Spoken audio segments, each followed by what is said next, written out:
ஆ so guys இன்னைக்கு தான் நம்ம விலாகோட 2வது நாள். எப்பா டேய் என்னடா இவ்வளோ கஷ்டமாக இருக்குது விலாக் எடுக்க.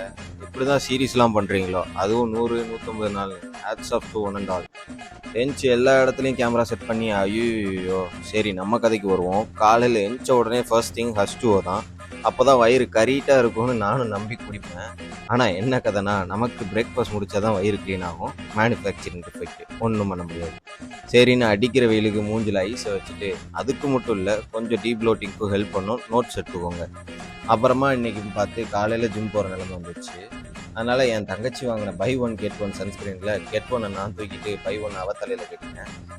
சரி ஏதோ சன்ஸ்க்ரீன்லாம் வேலை செய்ய 20 நிமிஷம் ஆகுமாமே. அந்த கேப்பில் என் பிரேக்ஃபாஸ்ட்டை ரெடி பண்ணி அவனை ரசித்து தட்டிட்டு வண்டி எடுத்துகிட்டு டேரெக்டாக நம்ம லொக்கேஷன் தான், ஜிம்மு தான் போயிட்டு இன்றைக்கி ஃபுல்லாக அப்பர் பாடி ஒர்க் அவுட் தான் எக்ஸப்ட் ஆர்ம்ஸ். ஏன்னா எனக்கு தான் ஷோல்டர் ஆர்ம்ஸ் டாமினேட் பண்ணிச்சு. அதனால் ஆர்ம்ஸை வீக்லி லெஸ்ஸாக தான் ட்ரெயின் பண்ணிட்டு இருக்கேன். லெஸ்ஸுனா 2-3 கிளாஸ் இல்லை, 2 செட்டு அவ்வளோதான். Just for pump. ஃபோக்கஸ் ஃபுல்லாக ஷோல்டர் அண்ட் பேக் தான்.